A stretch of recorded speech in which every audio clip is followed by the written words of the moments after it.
आफ्नो कार्यपत्र प्रस्तुत गरिदिनको लागि म किराँत धर्म तथा साहित्य उत्थान सङ्घका केन्द्रीय सहसचिव मन कुमार आङबुङ अबोध अविरलज्यूलाई म यहाँ निम्त्याउँछु।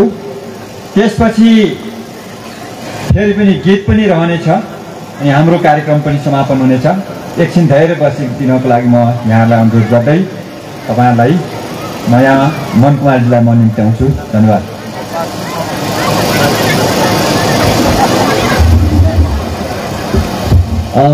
कार्यक्रमलाई अघि माग्न सेवा गर्नु आदरणीय अध्यक्षज्यू अनि मेयरज्यू, यहाँहरूलाई मेरो सम्मान छ। सम्पूर्ण अतिथिज्यूहरू र उपस्थित हुनुभएका सम्पूर्ण मानवज्यूहरू, यहाँहरू सम्पूर्णलाई मेरो आदर छ।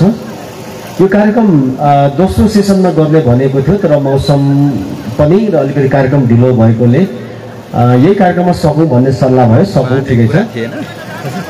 र यो मैले आफ्नो कार्यपत्र लगभग 45देखि 1 घन्टाको सेड्युल बनाएको थिएँ, तर म यसलाई छोटोमा सक्छु। समयले गर्दाखेरि यसलाई म संक्षेपमा आफ्नो कार्यपत्र प्रस्तुत गर्ने मैले योजना बनाएको छु। म आफू पनि यो सत्यधर्म मुचुल्काको एउटा अध्येताको हिसाबले मैले मेरो त्रिभुवन विश्वविद्यालय केन्द्रीय विभागबाट मैले राजनीतिशास्त्रमा MA गरेँ 2012मा। 2068 सालतिर हो। त्यही क्रममा मैले सत्यधर्म मुचुल्कामा महागुरु फाल्गुनले कस्ता महिला अधिकारका विषयलाई उठान गर्नु भएको थियो भन्ने विषयमा केन्द्रित रहेर यो समग्रमा तेस्रो विश्वको नारीवादी आन्दोलनको दृष्टिकोण हेर्दाखेरि यो सत्यधर्म मुचुल्कालाई हामी कसरी हेर्न चिन्न सकिन्छ भन्ने मेरो अध्ययनको विषय थियो। तर आजको प्रस्तुतिमा भने म अलिकति सत्यधर्म मुचुल्कालाई अलिकति फरक एप्रोचेजहरूबाट, अलिक फरक दृष्टिकोणहरूबाट कसरी चिन्न सकिन्छ र सत्यधर्म मुचुल्काले दिएको र यसका आयामहरू के हुन सक्छन् भन्ने विषयमा आज म छलफल अघि बढाउनेछु। र यो सत्यधर्म मुचुल्का मेरो कार्यपत्रको लेखको रूपमा चाहिँ यो पत्रिकामा छापिएको छ। यसको भित्रपट्टि तपाईँहरूले हेर्नुभयो भने त्यो पाउनुहुनेछ। र यसमा आदरणीय हाम्रो प्राज्ञज्यू हरिचन्द्र सर, लछामी दाजु, रमेश दाजु हुनुहुन्छ। उहाँहरूले यसको बारेमा थप, यो म छलफल सुरु मात्र गरेछु, उहाँले यसको बारेमा थप पछि कुरा पनि राख्नुहुनेछ भन्ने कुरा राख्न चाहन्छु। सबभन्दा पहिले गुरु फाल्गुनलाई नेपालले राष्ट्रिय विभूतिको रूपमा राज्यले दिने सबैभन्दा ठुलो विभूषण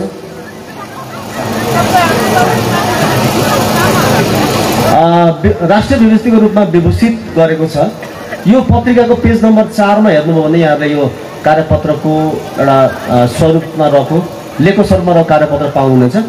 अब उहाँलाई राष्ट्रिय विभूतिको रूपमा सम्मानित गर्नको निम्ति एउटा समाज सुधारको रूपमा सम्मानित गर्ने एउटा आधार चाहिँ सत्यधर्म मुचुल्का निर्माण थियो। त्यसकै बेसमा रहेर राज्यले गर्न सबैभन्दा ठुलो सम्मान प्रदान गरेको छ। र यो सत्यधर्म मुचुल्काको निर्माण चाहिँ कसरी भयो भनेर हेर्दाखेरि खास गरेर हाम्रो किराँत समुदायमा अनि स्पेसली लिम्बू याक्थुङ समुदायमा चाहिँ हाम्रोमा एउटा तुम्याङ प्रणाली, तुम्याङ न्याय प्रणाली भन्छ। तुम्याङहरू भेला भएर बसेर प्रथाजनित कानुनहरू, संस्कृति, धर्म, परम्परा सम्बन्धी, मुन्डुम सम्बन्धी कानुनहरू निर्माण गर्ने जो हाम्रो परम्परा थियो, त्यसलाई हामी कस्टमरी ल प्रथाजनित कानुन भन्छौँ। त्यही प्रथाजनित कानुनलाई टेकेर 1988 वैशाख 24 देखि 26 गतेसम्म यही स्थानमा, यो पवित्र भूमिमा एउटा ठुलो चुम्लुङको आयोजना गरिएको थियो। र त्यही चुम्लुङमा चाहिँ गुरु फाल्गुनले उपस्थित भएर धर्मका विषयमा, मुन्डुमका विषयमा र हाम्रो संस्कृतिहरूको विषयमा विभिन्न छलफलहरू भएका थिए। त्यो हिसाबले यो चाहिँ के को आधारमा त्यो सत्यधर्म मुचुल्का निर्माण भयो भन्दाखेरि चाहिँ हाम्रो समाजमा प्रचलित तुम्याङ न्याय प्रणालीको आधारमा भएको थियो भन्ने चाहिँ मेरो बुझाइरहेको छ। अब यो सत्यधर्म मुचुल्का कसरी बाध्यो भन्ने बारेमा यही लेख पनि उल्लेख छ र अघि धेरै आइसक्यो। यो चाहिँ गुरु फाल्गुनले धेरै अगाडिदेखि एउटा लामो एक्सर्साइज अभ्यास गरेर विभिन्न थुमहरूमा गएर थुम प्रमुखहरू अनि त्यहाँबाट थुम प्रमुख त्यतिखेरका अमाली सुब्बाहरू, सर्वसाधारण भक्तजन र दार्जिलिङका पनि भक्तजनहरूको सहभागितामा त्यो एउटा ठुलो चुम्लुङको आयोजना भएको थियो। र त्यो चुम्लुङलाई चाहिँ यो खास गरेर लिम्बुवान क्षेत्रमा भएको एउटा ठुलो धार्मिक सभाको रूपमा लिन सकिन्छ। यो सत्यधर्म मुचुल्काको पृष्ठभूमिमा पनि यसलाई चाहिँ धर्मसभा भनेर उल्लेख छ। यहाँले हेर्नुभयो भने यो रमेश तुम्बापो दाइले लेख्नुभएको एउटा पुस्तक छ, त्यसमा चाहिँ यो सतधर्म मुजुल्का चाहिँ पुरानो लिपिमा छ। त्यसलाई हाम्रो पुरानो लिपिको स्पेसल हामीसँग ज्ञान रहेन भने हामी पढ्न सक्दैनौँ। यो त्यसलाई अहिलेको आधुनिक लिपिमा यहाँ उल्लेख भएको छ, त्यहाँ चाहिँ यो धर्मसभा हो भनेर लेखेको छ। र यसलाई हामीले राणा शासनकालमा हाम्रो समुदायमा भएको एउटा धेरै ठुलो धर्मसभा अथवा सबैभन्दा ठुलो धर्मसभा र साह्रै धेरै सहभागीहरू रहेको धर्मसभाको रूपमा हामी त्यसलाई व्याख्या गर्न सक्छौँ। मेरो त्यो कुरा छ। अब यो सतधर्म मुजुल्का चाहिँ कति बुँदे हो भन्ने बारेमा चाहिँ 10 बुँदे भन्ने बढी चर्चामा थियो। तर यसलाई हामीले यसको ओरिजिनल कपीलाई पल्टाएर हेर्दाखेरि चाहिँ यो 10 बुँदे नभएर 7 बुँदे रहेछ र यसलाई हामीले 7 बुँदे सतधर्म मुजुल्का भनेर बुझ्नुपर्ने हुन्छ। पहिले चाहिँ यसलाई 10 बुँदे भनेर बढी चर्चामा थियो। तर 10 बुँदे भनेको बुँदामा उल्लेख भएका बुँदाहरूमा चाहिँ सबै कुरा सतधर्म मुजुल्कामा भएकै कुराहरूलाई समेटेर गरेका छ। तर यो सतधर्म मुजुल्कामा बुँदा चाहिँ 7वटा छ। तर सतधर्म मुजुल्काको संरचना हेर्दाखेरि यो 3टा खण्डमा यसलाई बाँडेर हामी हेर्न सक्छौँ।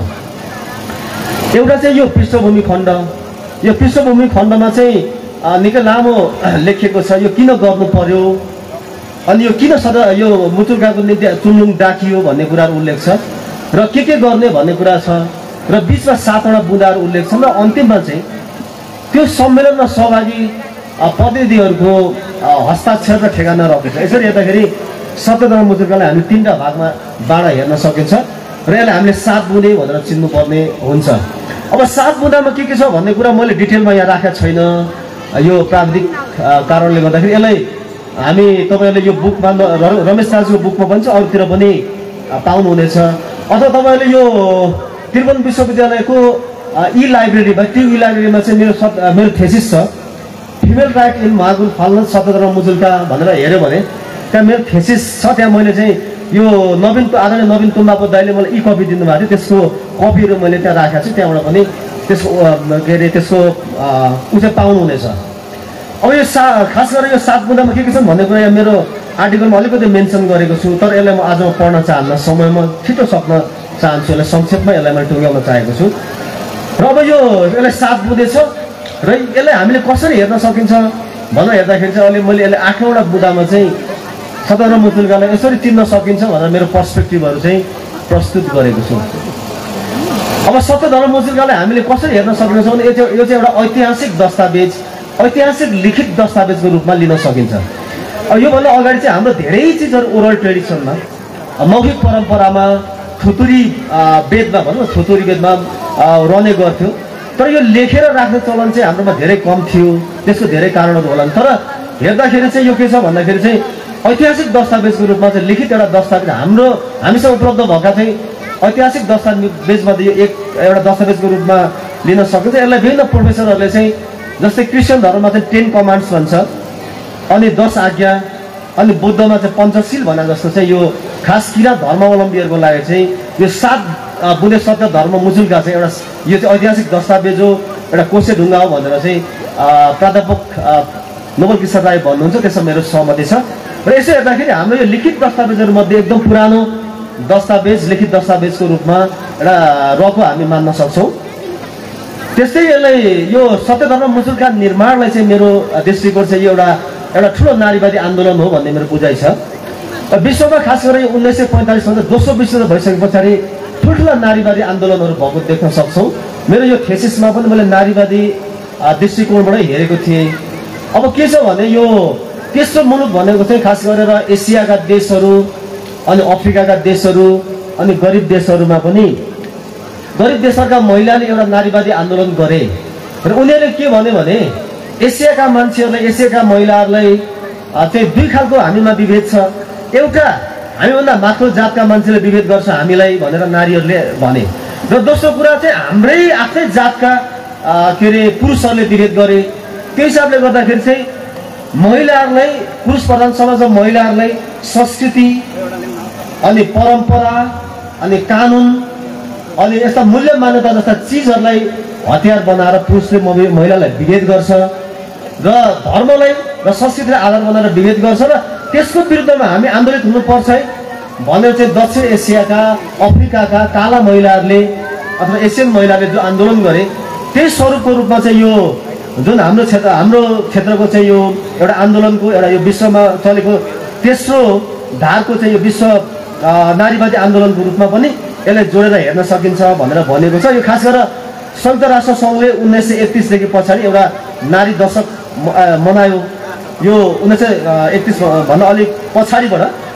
तर अब यो 1931 विक्रम सन् 1931 मै गुरु फाल्गुनले चाहिँ नारीहरूलाई अधिकार सम्पन्न बनाउनुपर्छ है, नारीहरूलाई विभेद गर्नु हुँदैन है, नारीहरूलाई पनि समान दर्जाको रूपमा संस्कृतिलाई आधार बनाएर नारीलाई विभेद गर्नु हुँदैन है भन्ने कुरा चाहिँ उठाउनु भएको थियो। त्यो हिसाबले यसलाई चाहिँ एउटा अग्रणी नारीवादी आन्दोलनको रूपमा लिनुपर्छ भनेर एकजना विद्वानले भन्नुहुन्छ। त्यसमा मेरो समर्थन छ। यो एउटा नारीवादी आन्दोलन पनि हो सतहत्तर मुजुरका निर्माण भन्ने हिसाबले यसलाई बुझ्नुपर्छ भन्ने मेरो बुझाइ छ।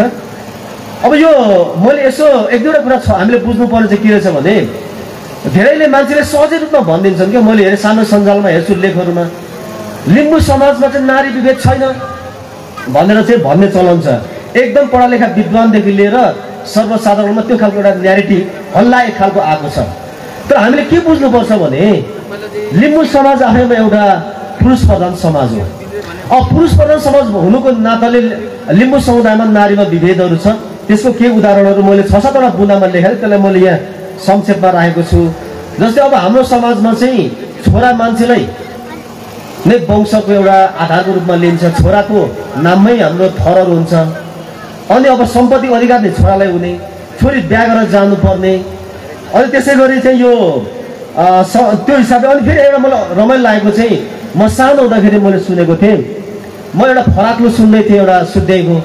अब त्यो बेला चाहिँ के हो भन्दाखेरि एकजना चाहिँ छोरी मात्र रहेछ, छोराहरू चाहिँ सिद्धिसकेको रहेछ नभएको रहेछ।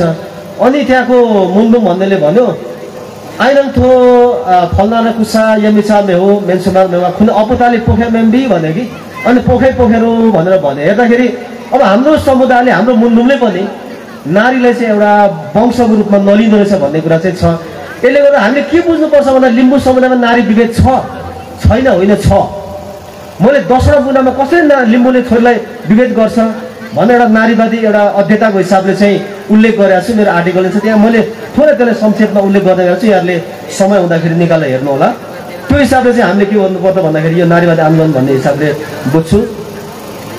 र अर्को यो सत्यधर्म मुचुल्कामा यो के अरे उल्लेख भएको एउटा कुरा चाहिँ यो नन भाइलेन्स अहिंसा चाहिँ एउटा महत्त्वपूर्ण एजेन्डाको रूपमा सत्यधर्म मुचुल्कामा हामी उठेको देख्न पाउँछौँ। एउटा अहिंसा नन भाइलेन्स भन्छ। अब यो के देखिन्छ भन्दाखेरि यो सत्यधर्म मुचुल्कामा चाहिँ मुचुल्काको यो एउटा बुँदामा के उल्लेख रहेछ भन्ने म अलिकति एक लाइन थोरै म गर्छु। यो दोस्रो बुँदामा देव पितृ लगायत शुद्धै कार्यमा भोग नदी जीवात नकाटी नैवेद धुप दीप र फुलले गर्दा परलोकमा पाप बोक्नु नपर्ने भन्ने चाहिँ उल्लेख छ। त्यो बुँदा परेको छ। यसरी हेर्दाखेरि चाहिँ अब के छ भन्दाखेरि हाम्रो समाजमा मान्छेले हाम्रो चाहिँ human centric point of view भन्छ, मानव केन्द्रित दृष्टिकोण। मान्छेले आफूलाई सर्वश्रेष्ठ भनेर हामी भन्छौँ। मान्छेले हामी आफूलाई चाहिँ संसारको सबैभन्दा सर्वश्रेष्ठ प्राणी भन्छौँ, तर त्यो गलत हो। हामीले कहिले मौरी भएर हेरेका छैनौँ, हामीले कहिले गाई भएर हेरेका छैनौँ। त्यो हामी सर्वश्रेष्ठ प्राणी होइनौँ। मौरीले भन्छ, मौरीले आफूलाई संसारको सबभन्दा सर्वश्रेष्ठ प्राणी भन्छ। खोलामा हुने माछाले आफूलाई सर्वश्रेष्ठ प्राणी भन्छ। हामीलाई मात्र भन्ने हो। तर यो हाइरार्की एउटा भर्याङ बनाउँछ, मान्छे माथि हामी मुनि प्राणी तल बस्छ र पशुलाई मारेर खान हुन्छ, पशुलाई चाहिँ बलि पूजा गर्नुपर्छ भन्ने चाहिँ जो धारणा छ त्यो चाहिँ एउटा human centric point of view, मानव केन्द्रित दृष्टिकोण हो। त्यो हामीले त्यो होइन। गुरु फाल्गुन त्यसलाई ब्लर गर्न चाहनुहुन्छ, त्यो भत्काउन चाहनुहुन्छ। अब होइन, हामीले हाम्रो हितको निम्ति हाम्रो चाहिँ हामीले राम्रो भन्नको निम्ति चाहिँ प्राणीको चाहिँ विभेद गर्नु हुँदैन है, यसलाई चाहिँ बलि पूजा गर्नु हुँदैन भन्ने बुँदा त्यहाँ आएको छ। त्यो हिसाबले यो एउटा नन भाइलेन्सको एउटा आन्दोलन थियो, यो अहिंसामा जोड गरेको छ भन्ने मेरो बुझाइ हो। र हामीले के गर्नुपर्छ भन्दाखेरि पशुको बलि पूजा गर्नु हुँदैन है। तागराना हामी सबै तागरानाको समान सन्तान हौ है। सबै प्राणीलाई चाहिँ मागले समान रूपमा सिर्जना गर्नुभएको छ भन्ने धारणा चाहिँ सत्यधर्म मुचुल्काले बोकेको भन्ने मेरो बुझाइ छ। अब अर्को चाहिँ के छ भन्दाखेरि यो समानताको पक्षमा चाहिँ छ भन्ने कुरा अघि पनि आयो। यसमा के छ भन्दाखेरि यो सुरुकै बुँदामा लेखा छ, म अलिकति थोरै एक लाइन पढ्छु। छोरी चेलीको शोधित खाने चाहिँ यो लिम्बुवानमा चलन भएको, तर यो चाहिँ अब गर्न नहुने र यो गर्दाखेरि चाहिँ चन्द्र सूर्य रहन्ज्याल नर्कपास हुने, भगवदाले अब उपरान्त शोधित केही नखाई बागदत्त बोली बिहा गरिदिने भन्ने कुरा उल्लेख छ। अब यसमा हामीले के बुझ्नु पर्यो भन्दाखेरि खास गरेर नारीवादी दृष्टिकोणको लागि एकजना साह्रै राम्रो लेखिका छिन् शिवन्दी बिबु। आज समय कम भएकोले म त्यसको बारेमा बढी चर्चा गर्दिनँ। उनले आफ्नो पुस्तकमा द सेकेन्ड सेक्स भन्ने बुकमा लामो चर्चा गर्छ, कसरी पुरुषले महिलालाई चाहिँ विभेद गर्छ, कसरी महिलालाई दोस्रो दर्जाको नारीको रूपमा स्थापित गरेको छ भन्ने कुरा लामो चर्चा गरेछ उसले। र उसले के भन्छ भन्दाखेरि महिलालाई दोस्रो दर्जाको नारीको रूपमा चाहिँ पुरुष प्रधान समाजले संस्कृतिलाई आधार बनाएर गर्छ भन्ने कुरा छ। अब हाम्रो लिम्बू समुदायमा के देखिन्छ भन्दाखेरि मैले यसरी यही विषयमा कार्यपत्र प्रस्तुत गर्न म पाकिस्तान पुगेँ, सिक्किम गएँ, काठमाडौँ अनेक कार्यपत्र प्रस्तुत गरेँ। म आफूलाई भाग्यमानी पनि ठान्छु। आदरणीय रमेश राईले म थेस गर्न यहाँ 6 दिन बसेँ, उहाँबाट धेरै डेटा लिएँ। अब के छ भने यो हाम्रो बिहाको चलन हेर्दाखेरि के रहेछ भने हाम्रो याक्थुङ समुदायमा एउटा पुरुष आउँछ अनि त्यहाँबाट अर्को बुवासँग, केटीको बुवासँग चाहिँ के हुन्छ भन्दाखेरि त्यहाँबाट डिल हुन्छ, डायलग हुन्छ। त्यो डायलगमा के हुन्छ भन्दाखेरि यता बेहुलीको बुवाले भन्छ यति तोला सुन, यति 1000 पैसा ल्याउनु भन्छ, अनि अर्को पुरुषले पनि अलिक बार्गेनिङ गर्छ कि त्यति त अलिक सकिँदैन होला भनेर भन्छ। अब बिहा गरेर समान रूपमा चाहिँ छोरीलाई अंश दिनुपर्ने, शिक्षा दिनुपर्ने अवस्थामा हाम्रो समुदायमा के छ भन्दाखेरि छोरीको निम्ति मोलमोलाई भएको छ। अनि मैले यो याक्थुङ थिम भन्ने एउटा बुक पढाएको छु, तपाईँले इमानिस डेमोले सङ्कलन गर्नु, त्यहाँ चाहिँ उल्लेखै छ कि यति दाम हुनुपर्ने भन्ने कुराहरू छ कि। अब यसो हेर्दाखेरि चाहिँ दुईटा पुरुषले एउटा छोरीको निम्ति चाहिँ के गर्छ भन्दाखेरि चाहिँ डिल गर्छ क्या, अब्जेक्टिफिकेसन, वस्तुकरण।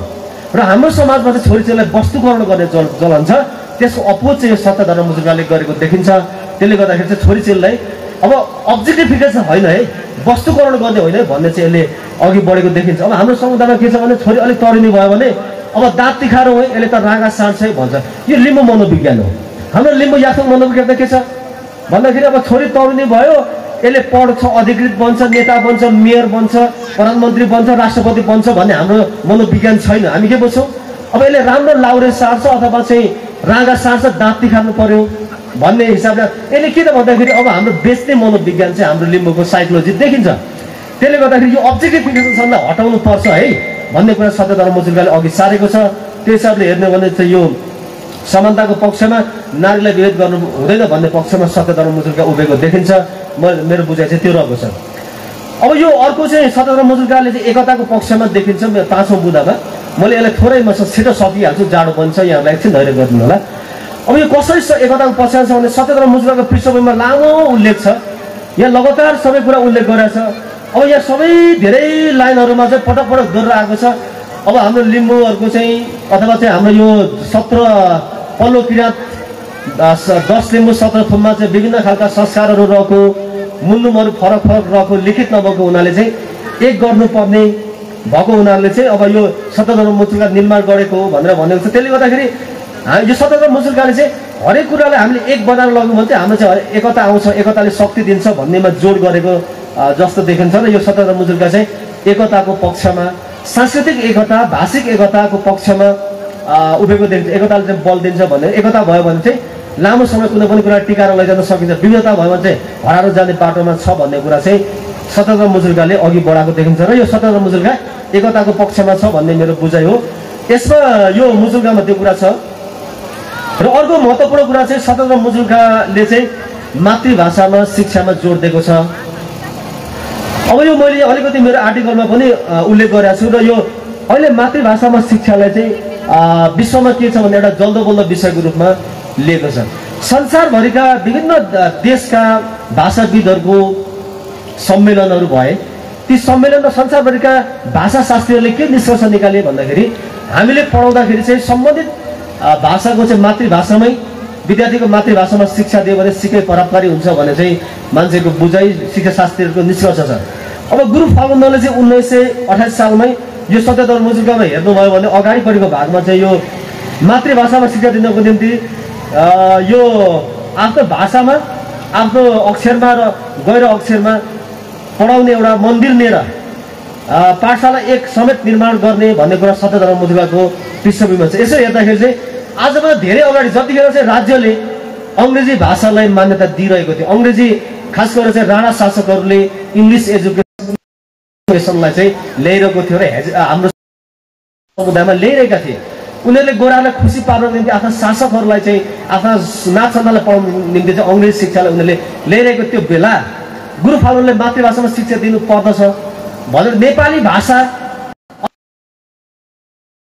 को प्रचार प्रसार ज्यादै अग्रगामी चेत थियो। आजका शिक्षा शास्त्रीहरूले भनिरहेको कुरा धेरै 100 वर्ष अगाडि नै यो 92 वर्ष अगाडि गुरु फालुनले भन्दै हुनुहुन्थ्यो र मुचुल्काले त्यो कुरा अगाडि बढाएको छ र मातृभाषामा शिक्षाको कुरा चाहिँ अघि बढाएको छ भन्ने कुरा मेरो बुझाइ छ। र त्यो परिकल्पना अहिले हाम्रोमा लिखित मुन्दुम लिखित कि अलिखित भन्ने कुरामा धेरै डिबेट छ। यो दुईटैको आफ्नो पक्ष छ, लिखित पनि अलिखित लिखित र अलिखित दुईटै मुन्दुम राम्रो नराम्रो के हो भनेर मलाई सोध्नु भने म दुईटै राम्रो भन्छु। यिनीहरूको आफ्नै दुईटैको महत्त्व छ। तर सत्यधर्म मुचुल्का चाहिँ लिखित हाम्रा पुर्खाहरूले गरेको त्यो ठुलो सम्मेलनले आज लिखित मुन्दुम चाहिँ ठिक होइन भने तर त्यो हुँदाखेरि हामीले यसलाई लिखित रूपमा राख्नुपर्छ, एक बनाउनुपर्छ भन्ने कुरा चाहिँ उल्लेख छ। र यो सत्यधर्म मुचुल्काले चाहिँ लिखित मुन्दुमको पाइयो अब लिखित गरेर जाने भएको छ। र अहिले हेर्दाखेरि धेरैवटा मुन्दुम चाहिँ कलेक्सन पनि भएर आएको छ। त्यसलाई गुरु फालुनको पालामा हस्तलिखित धेरै मुन्दुमहरू आए र गुरु अहिलेको वर्तमान गुरुले पनि त्यसलाई चाहिँ धेरै के अरे भोल्युमहरूमा करिब 40-50 भोल्युमहरूमा मुन्दुम संहिताकृत भएको छ र त्यो संसार थियो। यद्यपि मुन्दुम चाहिँ कलेक्सनको काम सङ्कलन गर्ने काम चाहिँ भइरहेको छ, सकिएको छैन। धेरै चाहिँ अलिखित फर्ममा छ, त्यसले लेखेर राख्नु भने त्योलाई हामीले एकरूपता दिन सक्छौँ भन्ने कुरा चाहिँ यो सत्यधर्म मुचुल्काले चाहिँ त्यो परिकल्पना गरेछ। र यो लिखित मुन्दुम चाहिँ पछिबाट यही कुरालाई निर्णय दिँदै गुरु फालुनले पनि अनि पछि इमानसिंह जेम्नङले पनि केही कलेक्सन गर्नुपर्छ। धेरै मुन्दुम कलेक्सनको कामहरू अहिले भइरहेको छ, त्यो कुरा भयो। र अब अर्को सत्यधर्म मुचुल्काले चाहिँ उठाएको सबैभन्दा महत्त्वपूर्ण कुरा चाहिँ यो शाकाहारी जीवन पद्धति रहेछ। र मैले यहाँ 10 बुँदामा एउटा कुरा छुटाएको छु। शाकाहारी अब भेजिटेरियन वे अफ लाइफलाई चाहिँ यसले चाहिँ जोड दिएको हामी देख्छौँ। शाकाहारी जीवन पद्धति किन शाकाहारी जीवन पद्धति भन्दाखेरि अहिलेको मेडिकल साइन्स र रिसर्चरले के देखायो भन्दाखेरि शाकाहारी जीवन पद्धति अपनाउने मान्छेको आयु 10 वर्ष लामो हुन्छ भन्ने कुरा अघि बढाएको छ। अब यो सत्यधर्म मुचुल्काको यो विभिन्न बुँदाहरूमा खास गरी अन्तिम बुँदामा त्यो हुन्छ भने 10 वर्षमा पछिल्लो रूपमा लिन्छ। मैले संयुक्त राष्ट्रसङ्घको एउटा के अरे विश्व स्वास्थ्य सङ्घको प्रतिवेदन पढाएको थिएँ। तीमध्ये के अरे 7 मध्ये अधिकांश महामारीहरू चाहिँ मासुको सेवनले गर्दा, कोरोना पनि मासुको जो हाम्रो सेवन गर्ने प्रणालीले गर्दाखेरि चाहिँ आएको भनेर बुझिन्छ। भनेपछि संसारमा भएका ठुल्ठुला महामारीहरू अनि ग्लोबल वार्मिङमा पनि अब हामीले चाहिँ 1 केजी मासु कम गर्नको निम्ति वन फाड्नुपर्छ भन्छ र चाहिँ त्यसो भन्दाखेरि अहिले संसारमा भइरहेको ग्लोबल वार्मिङमा पनि मासु सेवनले गर्दाखेरि ग्लोबल वार्मिङमा समस्या भएको भन्ने मैले भने होइन, संयुक्त के अरे यो विश्व स्वास्थ्य सङ्गठनको प्रतिवेदनले त्यो देखाउँछ। त्यसले गर्दाखेरि अब यो ग्लोबल वार्मिङ चाहिँ हुँदै गयो भने अबको यो 100 शताब्दी पछाडि चाहिँ 1 डिग्री सेल्सियसले पृथ्वीमा चाहिँ ग्लोबल वार्मिङ हुन्छ भनेर भन्छ। अब अहिलेको भन्दा 1 डिग्री सेल्सियसले पृथ्वीको तापमान बढ्यो भने हाम्रो शरीरमा भएको चाहिँ तपाईँको लाखौँ लाख भाइरसहरू एक्टिभ हुन्छ र कोरोना जस्ता भयङ्कर डरलाग्दा फेरि पनि के अरे यो महामारी आउने खतरा छ। त्यसले गर्दाखेरि इभन मानव एउटा टोटल मानव सभ्यताकै जोखिम छ भनेर भन्छ। हामीले यदि हामीले चाहिँ शाकाहारी जीवन पद्धति अपनायौँ, मासु खाने हामीले चाहिँ यो जीवन पद्धतिलाई छोड्यौँ भने संसारमा ग्लोबल वार्मिङ पनि हुने, धेरै कुरा सुध्रिने भन्ने चाहिँ वैज्ञानिकहरूको दृष्टिकोण छ। त्यो उनीहरूको अध्ययनले त्यो देखाउँछ। त्यो हिसाबले यो भेजिटेरियन वे अफ लाइफ चाहिँ गुरु फालुनले एउटा उठाउनु भएको अथवा चाहिँ सत्यधर्म मुचुल्काले उठाएको एउटा शाकाहारी जीवन पद्धति चाहिँ महत्त्वपूर्ण एउटा चिज हो भन्ने कुरा एउटा पक्ष हो भन्ने मेरो बुझाइ छ। अब यो अन्तिममा म आइपुगेँ। अब यो अन्तिममा चाहिँ मैले बुझेको चाहिँ गुरु फालुनले चाहिँ उठाउनु भएको सबैभन्दा महत्त्वपूर्ण कुरा सत्यधर्म मुचुल्काले अघि सारेको कुरा चाहिँ लोकतन्त्र रहेछ भन्ने मेरो बुझाइ हो। अब त्यो बेला राणाहरूले चाहिँ एउटा एकदम जहानीय निरङ्कुश राणाले जे बोले त्यो कानुन बन्थ्यो। त्यस्तो बेलामा पनि अब राणाले चाहिँ आफै निर्णय गर्थे। उनीहरूले कहिले सभाहरू डाक्दैनथे, नियम बनाउँदाखेरि आफै बनाउँथे। उनीहरूले बोलेको चाहिँ त्यतिखेर कानुन बन्ने चलन थियो। तर गुरु फालुनले आफै आफ्नो चेलालाई ल यसो गर है भनेर भन्न सक्नुहुन्थ्यो। तर उहाँले किन सबैतिरका मान्छेहरूलाई बोलाउनु भयो त, किन सबै सुब्बाहरूलाई बोलाउनु भयो त भन्दाखेरि उहाँले लोकतन्त्र अभ्यास गर्नुपर्छ है, लोकतन्त्र महत्त्वपूर्ण कुरा है भन्ने कुरा चाहिँ के रहेछ त भन्दाखेरि चाहिँ त्यो महत्त्वपूर्ण चिज है भन्ने कुरा चाहिँ त्यसरी गुरु फालुनले हामीले सिकाउनु। लोकतन्त्र यो सत्यधर्म मुचुल्काले अघि उठाएको अर्को विषय भनेको चाहिँ लोकतन्त्र रहेछ। हामीले लोकतान्त्रिक तरिकाले अघि बढ्नु पर्दछ, हाम्रो समाज बढ्नु पर्दछ, मुलुक बढ्नु पर्दछ भन्ने कुरा चाहिँ यो सत्यधर्म मुचुल्काले उठाएको भन्ने मेरो चाहिँ बुझाइ छ। त्यसले गर्दाखेरि अब यो मेरो पर्सपेक्टिभ चाहिँ आफ्नो एउटा बुँदामा राखेर यसलाई छलफल गरेँ। तपाईँहरूले यसको ओरिजिनल कपी हेर्नु होला, यसमा धेरै चिज छ।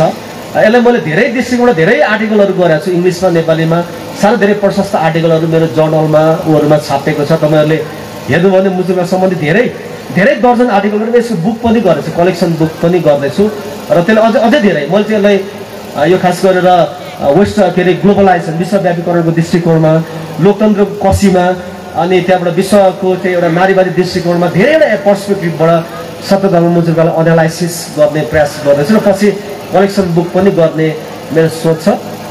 यो कुराहरू चाहिँ यहाँले हेर्नुभयो भने यो धेरै चिज छ, आफैले पनि धेरै अध्ययन गरिदिनु होला। र मलाई यो एक दुईवटा कुरा मैले चाहिँ अलिकति हाम्रोमा छलफल बढी गर्नुपर्ने चाहेको छ। अब आज अलिकति ढिलो भयो।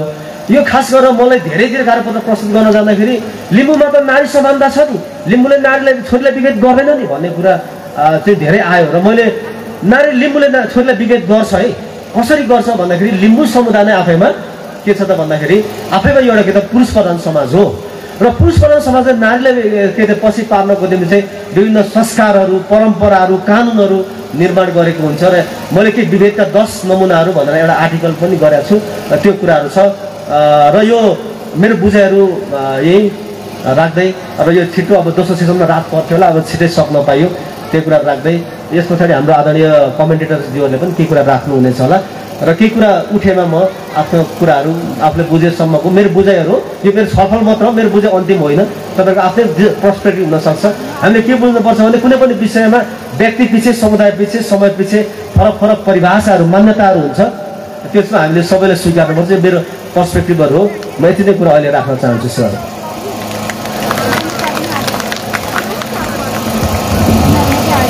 धन्यवाद छ मनकुमार आङबोङज्यू। अत्यन्तै समय अभावको बावजुद पनि यहाँले आफ्नो प्रस्तुति राख्नुभएको छ।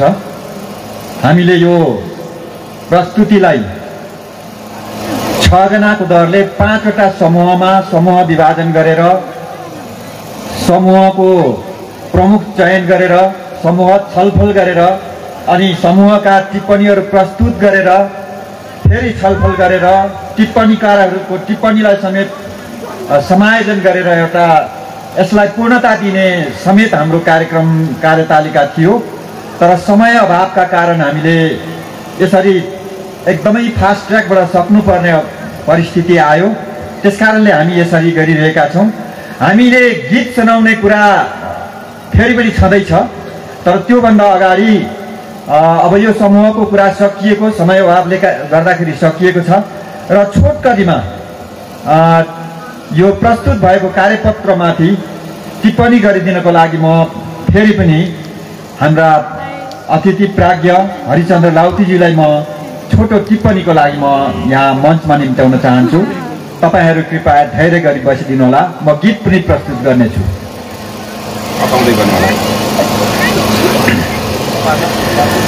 मैले समय खेर फालिन अन्य कुराहरूमा म सिधै विषयवस्तुमा गएँ। हाम्रो कार्यक्रम के अरे कार्यपत्र प्रस्तुता मनकुमार उर्फ आङबोङ अविरल, म उहाँलाई धन्यवाद दिन्छु। काम गर्न सजिलो छैन, बुद्धि घोटेर बाहिर ल्याउन सजिलो छैन। हाम्रो भनाइअनुसार भन्न चाहिँ अलि सजिलो छ, गर्न साह्रो छ। उहाँलाई कार्यपत्रको निमित्त म धन्यवाद दिन्छु। यसमा उहाँले कन्टेन्ट विषयवस्तुलाई राम्रो गरी उठान गर्नुभएको छ। त्यसमा मैले खासै थप्नु पर्दैन, थोरै थप्नुपर्ने कुराहरू म बुँदागत रूपमा भन्छु। सबैभन्दा पहिला हाम्रो पृष्ठभूमिमा यो चाहिँ कन्टेन्ट ओरिएन्टेड खालको कार्यपत्र भयो, विषयवस्तु प्रधान कार्यपत्र भयो।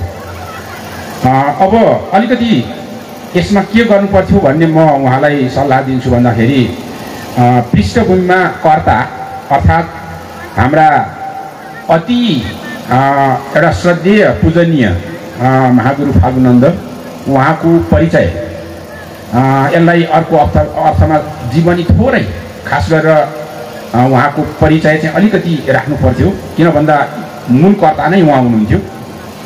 यहाँ विषयवस्तुलाई सिधै उठाइएको छ, त्यो राम्रो छ, त्यसमा कुनै कमेन्ट गर्नु छैन।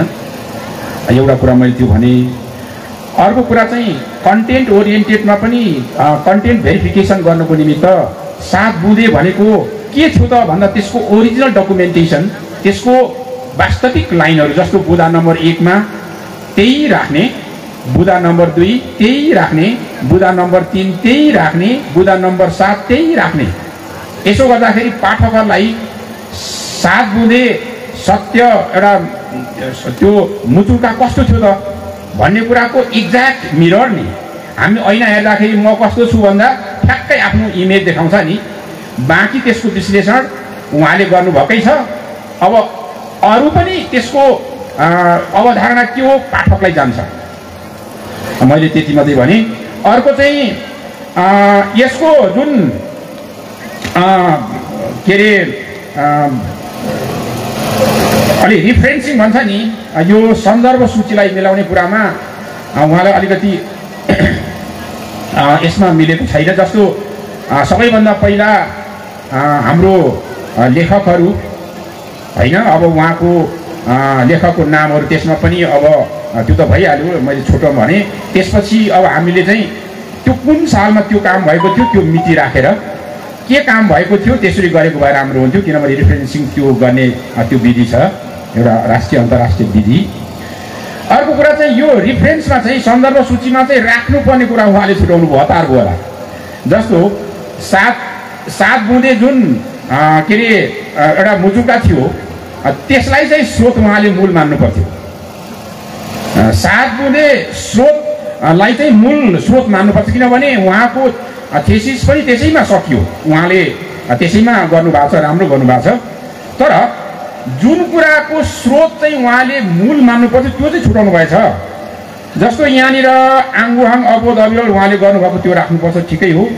त्यसको सिक्वेन्स अर्डर ठिकै छ, अल्फाबेटिकल अर्डर त्यसमा मैले भन्नु केही छैन। अर्को उप्रेती सञ्जीवजीले गर्नुभएको एउटा राई, हाम्रो नवल किशोर राई उहाँले गर्नुभएको ठिक छ। अर्को स्रोत चाहिँ सुब्बा सुभद्रा भनेर, तर जुन 7 बुँदे नै उहाँले राख्नु भएन। मूल स्रोत त्यो मूल स्रोतको आधारमा उहाँले अध्ययन पुरा गर्नुभयो, त्यही मूलको स्रोतको आधारमा सञ्जीव उप्रेतीले लेख्नुभयो, त्यही मूल स्रोतको आधारमा नवल किशोर दाईले लेख्नुभयो, त्यही मूल स्रोतमा प्रयोग गरेर मैले कति लेखेँ भनेपछि मूल स्रोत चाहिँ छुट्यो। अब मेरो त सकिनुको आँट हो, 1 मिनट लाग्दैन मलाई, 30 सेकेन्ड जस्तो लाग्छ होला। यहाँ पेज नम्बर चाहिँ राख्नु पर्थ्यो। अब त्यहाँ पत्रिकामा त ठिकै हो, तर कार्यपत्रमा पेज नम्बर राख्नु पर्थ्यो। यी मसिना कुरा हो, तैपनि कमेन्टेटरले त्यति पनि नभनिकन के कमेन्ट गरौँ भन्ने भरै मलाई आरोप लाग्छ भनेर मैले यो कुरा भने। यो सानो कुरा हो। अनि यो के अरे यसको टुङ्ग्याउनीमा चाहिँ उहाँले राख्नुभएको कुरामा कुनै कमेन्ट गर्नु छैन, किनभने उचित राख्नु भएको छ। तर मेरो एउटा सल्लाह चाहिँ के हो भन्दाखेरि यो के अरे 7 बुँदे जुन मुचुल्का छ नि, यो चाहिँ रोड म्याप हो कि किराँत जातिहरूको विश्वमा पछि परेका हेपिएका दलित भएकाहरू। मैले यो के भन्नु खोजेँ भने प्रशासकहरूको लागि होइन यो, तर पछि परेका लिम्बू राई किराँत जातिहरू, पछि परेका संसारका सबै जात जातिहरूको लागि यो चाहिँ मार्गचित्र रोड म्याप हो भन्ने कुरा राख्दा धेरै वजनदार हुन्छ जस्तो मलाई लाग्छ। यो लिम्बूको मात्रै होइन, उहाँले ठिकै राख्नु भएको छ। मैले एउटा शब्दावली यसलाई रोड म्याप हो भनेर राख्दाखेरि राम्रो हुन्थ्यो जस्तो लाग्छ। अब कमेन्टेटरको मुख त त्यो तित्राको मुखै बहिरी जस्तो छुच्चो हुन्छ होइन, त्यति नभन्दा हुँदैन फेरि। तर पनि काम गर्ने मान्छेलाई म फेरि पनि धन्यवाद दिन्छु, किनभने काम गर्न सजिलो छैन। मैले टिप्पणी उठाउनुको लागि यो छुटेछ भन्न ठिक हो, तर फेरि यसलाई ग्रहण गर्दा फाइदा पनि हुन्छ। यति बोले, धन्यवाद।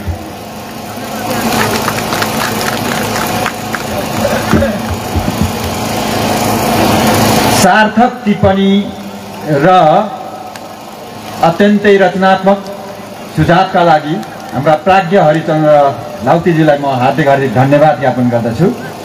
र अब यो गीत प्रस्तुत गर्नुभन्दा पहिला छोटो टिप्पणी गरिदिनको लागि म साहित्यकार लक्ष्मी शेर्माजीलाई फेरि यहाँ निम्त्याउँछु। धैर्य गर्नुहोला।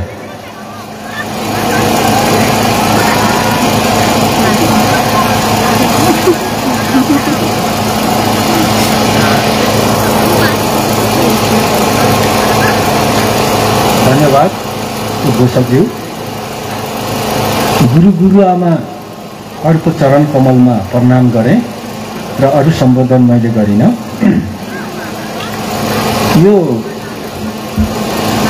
सत्य धर्म मुचुल्का पहिले चाहिँ 10 बुँदे भनेर पढ्ने सुन्ने गरिन्थ्यो, तर वास्तवमा 7 बुँदे रहेछ। यो 7 बुँदे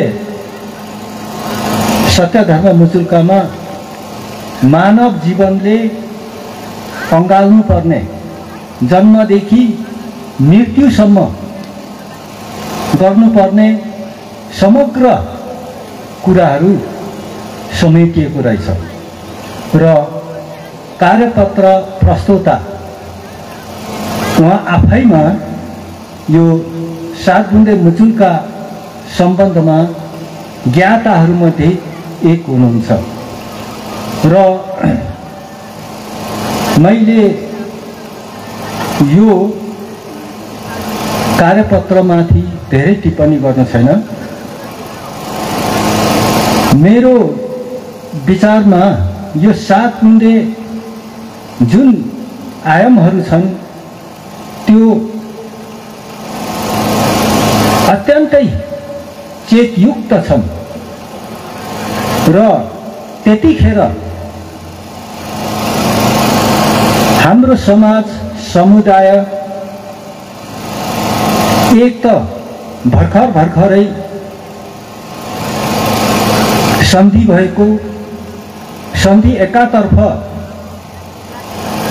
मिचिएको र हस्तक्षेप गरिएको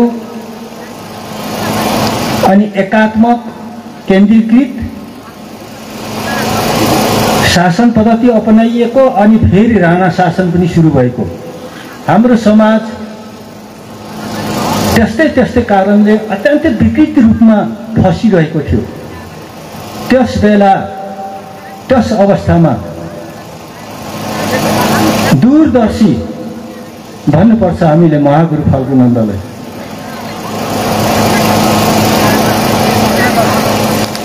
समाजमा त्यस्तो अहितकारी कार्यले जरा गाडेर रहेकोले गाउँ मौजा त्यहाँ भएका बुद्धिजीवी, तत्कालीन अवस्थाका सुबा, कर्ता, कारोबारी अनि साथै साम्बा फेदाङ्बा एवा सर्वसाधारण बुद्धिजीवी सबैले यसै ठाउँमा 92 वर्ष अगाडि भेला गराएर यो 7 धर्म मुचुल्का महागुरु फाल्गुनन्दले आफ्नो रोहबरमा तयार गर्नु भएर जुन छोड्नुभयो, यो हाम्रो राई लिम्बू समुदायलाई मात्र नभएर विश्व मानवहरूकै लागि अत्यन्तै हितकारक अहिले भएर गयो। त्यतिखेर जे कुराहरू उल्लेख भएका छन् त्यो अहिलेको संयुक्त राष्ट्र सङ्घको सन्धिहरूमा पनि त्यो कुराहरू उठान गरिएको पाइन्छ र यस कार्यपत्र बारेमा मैले पाएको कुराहरू संक्षिप्त म धेरै समय लिन चाहन्न।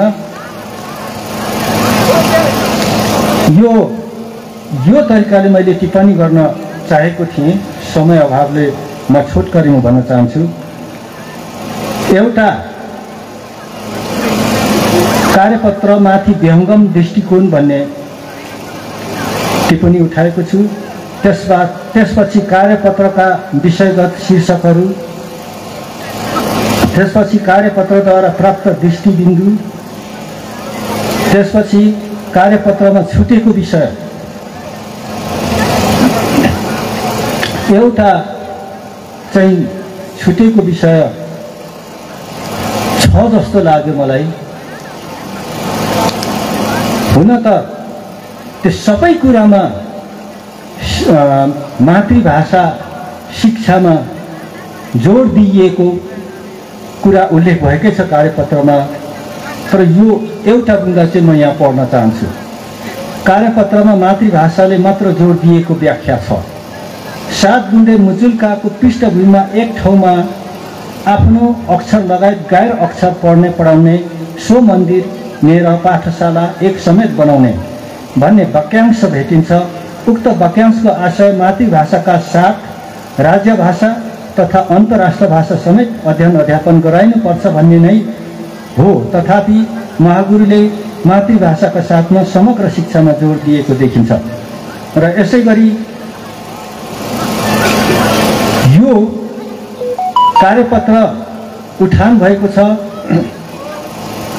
7 बुँदे जुन बुँदागत व्याख्या विश्लेषण छ त्यो बुँदागत उठानका कुराहरू कार्यपत्र प्रस्तोता अवोध अविरल ज्यूले समग्र रूपमा विभिन्न शीर्षकहरू राखेर त्यस शीर्षकमा समेट्ने जमर्को गर्नुभएको छ।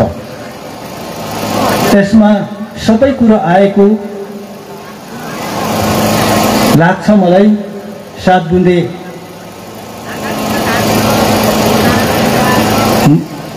मुचुल्कामा र यो 7 बुँदे मुचुल्काको साथमा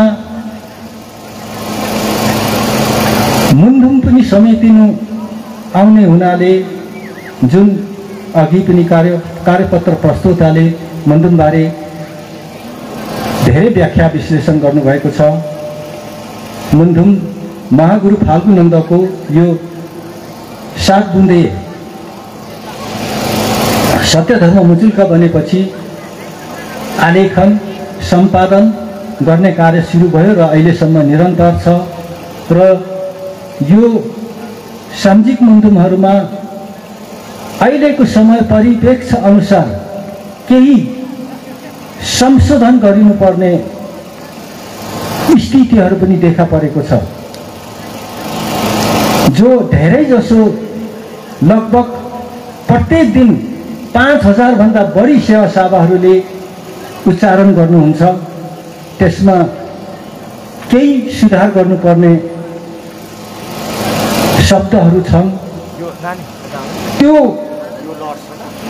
कुराहरू किराँत धर्म साहित्य उत्थान सङ्घले गुरु समक्ष छलफल बहस गराउनु हुनेछ भन्ने म यहाँ प्रस्ताव पेश गर्न चाहन्छु। यो सत्यधर्म मुचुल्काको टिप्पणीको साथसाथै र अहिलेको समय सापेक्ष अनुसार केही सुधार संशोधन नगरी नहुने बुँदाहरू छ जो मैले यहाँ उल्लेख गरेको छु। र अर्को अहिंसावादीको कुरा आइरहँदा अब किराँत धर्म साहित्य उत्थान सङ्घले जुन महागुरुले सात्विक आहार विहार चाहनु भएको थियो, अहिंसावादी चाहनु भएको थियो, 7 बुँदेमा आएकै छ र जसलाई उजागर गर्नको लागि अहिलेसम्म रहिरहेको जुन सावा याहाङको एछामथिङ मध्ये औंसी फेदाङमा साम्बा येबा इत्यादि रहेकोमा अहिले हामी औंसी विधा अन्तर्गत यो सत्यधर्म मुचुल्काको बाटो टेकेर हिँडिरहेका छौँ भने फेदाङमा साम्बा येबा यो बाटोमा यो ट्र्याकमा आउन अझै बाँकी देखिएको छ र किराँत धर्म साहित्य उत्थान सङ्घले ठाउँ ठाउँ गाउँ गाउँका फेदाङमा साम्बा येबाहरूलाई पनि भेला गराएर प्रशिक्षण दिने सत्यधर्म मुचुल्काको आशयहरू बताउने यस्तो कार्यक्रमहरू गर्दै लाग्यो भने उचित हुन्छ कि भन्ने यो सत्यधर्मकै मुचुल्काको सेरोफेरोमा मैले प्रस्ताव राखेको हुँ र समयको पाबन्दीलाई ख्याल गर्दै यति भन्दै मेरो टिप्पणी टुङ्ग्याउन चाहन्छु। आशेवार समसामयिक विषयमा कार्यपत्र प्रस्तुता मनकुमार अङभाङजीले आफ्ना कुराहरू राख्नुहुनेछ। रमेश तुम्बापोजीलाई पनि म यहाँ निम्त्याउँछु। म सबैलाई सेवारो म ननिम्त्याए पनि आउने इच्छा राखेँ। यो अरू कुरा केही होइन। यो कार्यपत्रमा सुरुमा पृष्ठभूमिको थोरै कुरा आदरणीय दुईजना टिप्पणीकारहरूले पनि छुट्याउनु भएको हो या त्यसतर्फ चाहनु नभएको विषयतर्फ मात्र म एउटा कुरा के हो भने मुचुल्काको पृष्ठभूमिमै आफ्नो अक्षर र गैर अक्षर पढ्ने पाठशाला स्थापना गर्ने भन्ने उल्लेख छ र युमामाङ तागेरान युवा भूमाङको प्रार्थना आराधना नगरी कामै कर्म सफल नहुने हुनाले एउटा माङहिम मन्दिर पनि स्थापना गर्ने भन्ने छ। तर 1988 साल वैशाख 24 गतेकै दिन माङहिम स्थापना हुनु सफल भयो। तर आफ्नो अक्षर र गैर अक्षर पढ्ने पाठशाला भनेको विद्यालय स्थापना हुन सकेन। त्यो किन हुन सकेन भन्नेतर्फ अलिकति कार्यपत्र बग्नु पर्थ्यो भन्ने मेरो टिप्पणी हो। तर टिप्पणी गर्नु सजिलो विषय हो, गर्नु गाह्रो हो। त्यो विषय आदरणीय हरिचन्द्र सरले भनिसक्नुभयो। म त्यस विषयमा पुनरावृत्ति हुन चाहन्न। र त्यो के कारणले हुन सकेन भन्ने महत्त्वपूर्ण विषय छ। मैले पाएसम्म महागुरु फल्गुनन्दलाई पहिलो कुरो त महागुरु फल्गुनन्दको नाम फाल्गुनन्द नै होइन। यो त 2023 सालमा कुलानन्द दाहाल र हेमबहादुर गुरुङले महागुरुको जीवनी लेख्दाखेरि बिगारेको शब्द हो। महागुरुको शुद्ध नाम फल्गुनन्द हो।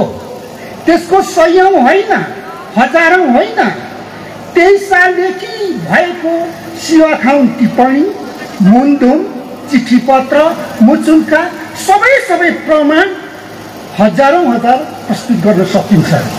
फाल्गुनन्द भएर आयो। यो त म जानकारी मात्रै, स्पष्टीकरण मात्रै गर्छु। र त्यो विद्यालय, त्यो पाठशाला किन स्थापित हुन सकेन भन्दा हुँदी महागुरु फाल्गुनन्दलाई विक्रम सम्वत 1989 सालमा देखि राजकाज मुद्दा सुरु भयो। 91 सालमा पहिलोचोटि जसमुनि सम्प्रदायका गुरुहरूसँग महागुरुको चेलाहरूको रविमा भात हटक मुद्दा भन्ने चल्यो। अन्ततः त्यो मुद्दा पद्मसुन्दर लाउतीको बाजे शेरबहादुर लाउतीको रोहबरमा पान्थरको रवि हिकुनाम्बा निवासी धनवर राईको घरमा बसेर मिलापत्र भयो। 1993 सालमा त्यही मुद्दा फेरि उल्टियो। त्यो मुद्दा सर्वोच्च अदालतसम्म पुग्यो। 1993 सालमै महागुरु फाल्गुनन्दको जन्मभूमिमा रहेका योङयाङहरू 27 घरले लिङ्गदेनहरू 3 घरलाई साह्रै ठुलो मुद्दा लगायो। त्यसो हुनाले त्यो मुद्दामा लिङ्गदेनहरूले नौथलामा लगाएको 84 बिसमुरी मकै दुध पिट्यो, त्यसको सदर रवि खानाले गरिदियो। त्यस्तो घटनाहरू भयो। 1994 मा महागुरुलाई धनकुटा गौडामा झिकाइयो।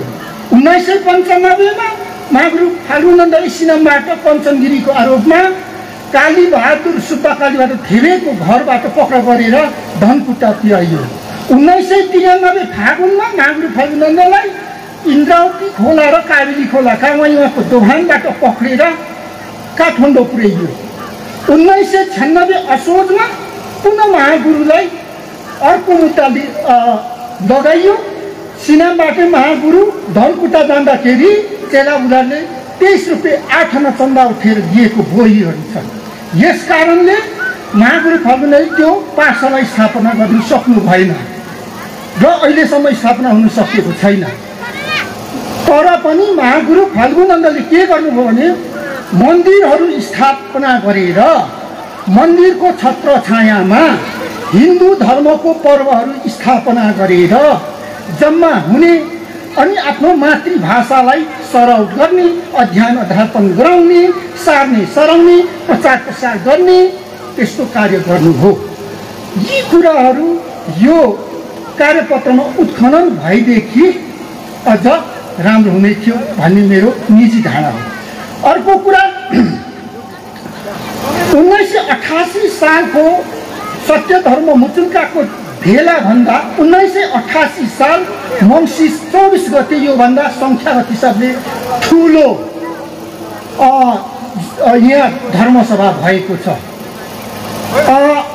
र अब हामीले एउटा महागुरु फल्गुनन्दलाई हामीले अहिले साझा नारा बनाएको विश्व मानव एक हौँ, सम्पूर्ण धर्मावलम्बी एक हौँ भन्ने नारा र सत्य धर्म मुचुल्कालाई जोड्न नितान्त आवश्यक देखिन्छ। यसरी विश्व मानव एक हौँ भन्ने हाम्रो छाती कति फराकिलो हुनुपर्छ, यो छाती मुचुल्का सँगसँगै जोडेर हाम्रो छाती फुकाउँदै जानुपर्छ भन्ने हो। र त्यसो गर्न सकिएन भने महागुरु फल्गुनन्दलाई एउटा विशेष जाति वर्गको मात्र गुरु बनाइन्छ, विश्वको साझा गुरु बनाउन सकिँदैन। विश्वको साझा गुरु नबनाएसम्म हामीले महागुरु फल्गुनन्द यो हाम्रो विश्व मानव एक हौँ भन्ने नारा केवल नारा मात्र हुन्छ, त्यसैले सार्थकता प्राप्त गर्न सक्दैन भन्ने हो। अब अलिकति मुचुल्काको फेरि चाहिँ किराँत जाति मात्रै घुमाइएको पाइएको छ। अब यो अहिले महागुरुले आजभन्दा 91 वर्ष अगाडि यही थलोबाट मानव समाजलाई सुधार गर्न थालनी गर्नुभएको यो सत्य धर्म मुचुल्काबाट थालनी गर्नुभएको विषय त अहिले यति व्यापक हुन थाल्यो कि, यति आवश्यक हुन थाल्यो कि अन्य विकसित समाजमा पनि समाज सुधारको आवश्यकता अत्यन्तै देखिन्छ। किनभने कतिपय ठाउँमा दाइलो नदिएरै ज्यान हत्या भएको, पारिवारिक बेमेलता, यस्तो झगडाहरू भएको हामीले प्राप्त छौँ। तसर्थ महागुरुले आजभन्दा 91 वर्ष अगाडि यो जुन अभियान सुरु गर्नुभयो त्यसको महत्त्व महिमा आज झन् अन्य विकसित जातिहरूमा पनि बढेर गएको सन्दर्भ छ। त्यसो हुनाले यो महागुरुको दूरदर्शितालाई अझ व्याख्यामा जोड दिनुपर्छ कि भन्ने। अब अर्को अन्तिम मेरो कुरा के हो भने मुचुल्कामा अहिंसाको कुराहरू धेरै उठ्यो, आदरणीय टिप्पणीकारहरूले पनि उठाउनु भयो। तर अहिंसा भनेको परिभाषा र त्यसको व्याख्यामा अलिकति कन्जुसै भयो कि जस्तो हो मेरो अनुभव। अहिंसा भन्नुको अर्थ कुनै पनि सास भएको प्राणीलाई हत्या गर्नु र रगत बगाउनु मात्रै अहिंसा हो कि त कसैको भावनामा होइन। अघि मैले एकपटक भनेको थिएँ अघिल्लो सेसनमा, माग्निङवा हेनिङवा फेनिङवा फेन्जोङ फेन्बा फेन यी सब यो चित्तहरू, यस्तो चित्तवृत्तिहरू सबै महागुरुको परिभाषाले माखिया खाजोङ्दो भनेपछि अहिंसाको दायरामा आएको छ। तसर्थ यो अहिंसा भन्ने शब्दलाई अलिकति महागुरुकै शिवाखाउन धर्मोपदेशसँग त्यो शब्दहरूसँग जोडिएर व्याख्या गरिएमा महागुरुको महानता र गहनता दुईटैले फराकिलो बनाउन सकिन्छ र मानव मात्रको साझा गुरु बनाउन सकिन्छ भन्ने आधारशिला यहाँ भेटिन्छ। अलिकति व्याख्या गर्नुपर्ने हो। अब यो चाहिँ यो कार्यपत्रभित्र रहेर मैले गरेको कुराहरू र अन्तिममा एउटा यहाँबाट म के सुझाव दिन चाहन्छु भने मुन्धुम सम्बन्धी लक्ष्मी शेर्मा सरले कुरा उठाउनु भयो। मुन्धुमभित्र साह्रै धेरै धोकाहरू छन्। त्यो कुरा हामीले बुझ्नुपर्छ। त्यो धोकाहरूलाई आजकै मितिदेखि हामीले एउटा मुन्धुम सम्मेलन भित्र बाहिर गर्नुपर्छ। हामीले यसो गरेनौँ भने मुन्धुमभित्र सरले अघि भनिहाल्नुभयो धेरै धोकाहरू छन् र किराँत धर्म तथा साहित्य उत्थान सङ्घ लगायत अन्य सम्बन्धित संस्थाहरूले मुन्धुम सम्मेलनलाई अनिवार्य गर्नै पर्छ छिटो समयमा। यो गरिएन भने हामीले हाम्रा छोरा नाति सन्ततिहरूले एउटा अक्षम्य भनौँ धोका पाउनेछ। यति सुझाव राखेर म बिदा लिन चाहे। सेवा